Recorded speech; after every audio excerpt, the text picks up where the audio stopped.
কথায় আছে না, বাঙালি ফ্রি পেলে আলকাতরাও খায়। আমাদের হয়েছে সেই দশা। আমরা যেখানে ফ্রি পাবো সেখানে কিন্তু একদম ভিড় ঠেলে উপচে পড়বো। সো হ্যালো এভরিওয়ান, আসসালামু আলাইকুম, welcome to my another blog. আপনারা সবাই কেমন আছেন? আমি আলহামদুলিল্লাহ অনেক বেশি ভালো আছি। তো আজকে আমার একটু মনটা চাইলো যে আজকে একটু হাতে মেহেদি দেবো, কারণ ঘরে একটা মেহেদি আছে। তো এটা হচ্ছে ঈদের মেহেদি। তো হাতটা যেহেতু একটু ফাঁকা ছিল, তো ভাবলাম আজকে একটু মেহেদি দেওয়া যাক, কারণ বাইরে একটু বৃষ্টি পড়তেছিল।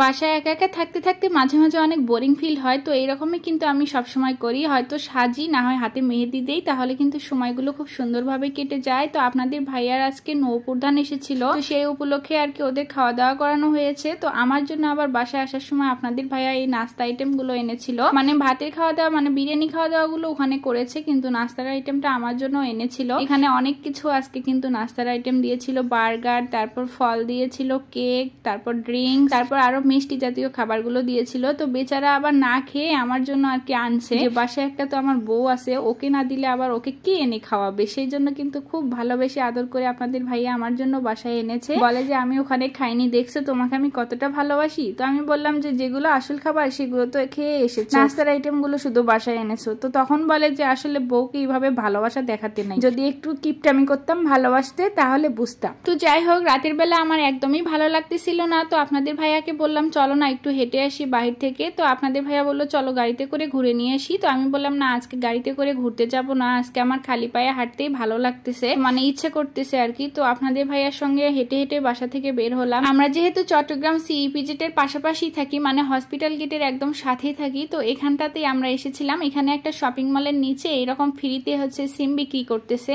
তো একটা কথাই আছে না, বাঙালি ফ্রি পেলে আলকাতরাও খায়। তো এখানে ফ্রিতে সিম বিক্রি করার কথা শুনে দেখি সবাই একদম দল বেঁধে সিম নেওয়ার জন্য একদম উপচে পড়ছে। তো আপনাদের ভাইয়ার কিন্তু অনেকগুলো সিম আছে, এরকম ফ্রিতে সিম বিক্রি করে যেখানে, তো সেখানে থেকে অনেকগুলো কিন্তু সিম নিয়েছে। তো আজকেও আবার এখানে থেকে আপনাদের ভাইয়া কিন্তু সিম নিচ্ছে, বলে যে এখানে যেহেতু দিচ্ছে সমস্যা কি, আমি নেই, মানে 10-20 টাকা আর কি লাগে, এরকমেতেই কিন্তু সিম বিক্রি করে এখানে। তো আপনাদের ভাইয়া তো এখানে সিম নিচ্ছিল, আমি আবার পাশ থেকে একটু ভিডিও করতেছিলাম। আসলে আমার এখানেও একটু বোরিং লাগছিল, কিছুতেই ভালো লাগতেছিল না। তো তারপর আপনাদের ভাইয়া কিন্তু আমি সহকারে অনেক হাঁটাহাঁটি করেছি, অনেক জায়গায় একটু ঘুরেছি, মানে হেঁটে হেঁটে আর কি। তো আপনাদের ভাইয়া এখানে দাঁড়িয়ে থেকে বলতেছে চলো একটু শরবত খাই, একটু গরম গরম লাগতেছে। তো আমি বললাম যে না, আমি বাহিরের খাবার এগুলো খাবো না, এগুলো স্বাস্থ্যসম্মত না। তো আপনাদের ভাইয়া আবার জোর করে আমাকে শরবতের গ্লাসটা দিচ্ছে, বলছে যে হচ্ছে আমি অর্ধেকটা খেয়েছি, তুমি অর্ধেকটা খেয়ে নাও। দেখছেন কতটা ভালোবাসে আপনাদের ভাইয়া আমাকে। যাই হোক, নেক্সট দিন হচ্ছে সকালবেলা, আমি তো এই তো সকালবেলা উঠে একটা সিদ্ধ ডিম খেয়ে নিচ্ছি। আসলে একটু ডায়েট করার চেষ্টা করতেছি।